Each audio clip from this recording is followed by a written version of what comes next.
So it's kind of like the chances for the weather. You know, you might ask, is this a prediction of earthquakes? The answer to that is no. Nobody can predict precisely when a certain fault will break loose, but we do know they're coming, in part based on what scientists have learned about the frequency of quakes on certain faults, and sometimes the evidence isn't even that clear. So just what do we have to go on?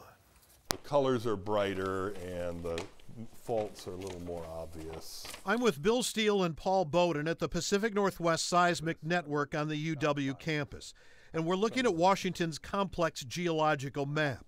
Mixed in that jumble of colors representing different types of rock and soil are many faults, some of them active, and they're just the ones we know about. There are many sources of earthquakes in the state of Washington.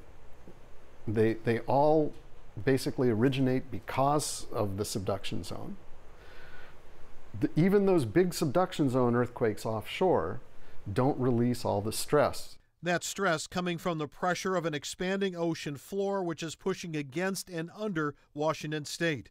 It's been 317 years since that pressure was last released along the big fault known as the Cascadia subduction zone. The stress building immediately again and continuing right now. Our last significant damaging quake, the 6.8 Nisqually quake of 2001. There's the Seattle fault, which is really a zone, a complicated zone of faulting.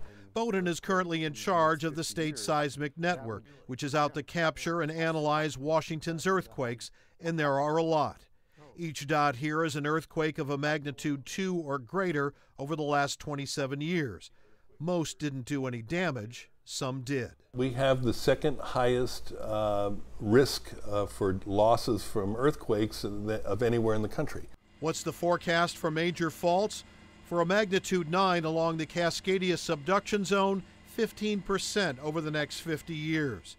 A major crustal earthquake of a magnitude 7 on the Seattle, South Whidbey, and Tacoma faults collectively, also 15%.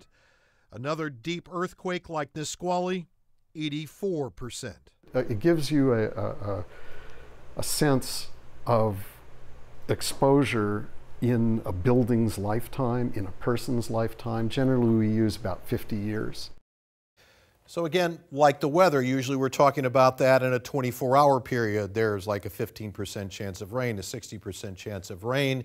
In this case, that 24-hour period is 50 years.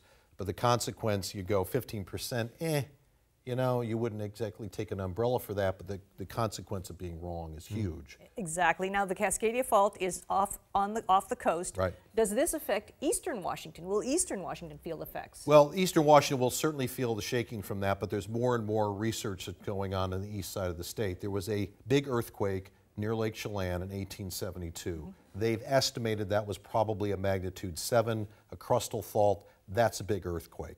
Not a lot of structures there in 1872, a lot of them now. We are still seeing small quakes around Entiat, even recently. They think those are aftershocks from 1872 still. Wow, amazing. That's kind of nuts, but that's the kind of time frame some of this is on. Glenn, very interesting. Glenn, thank you.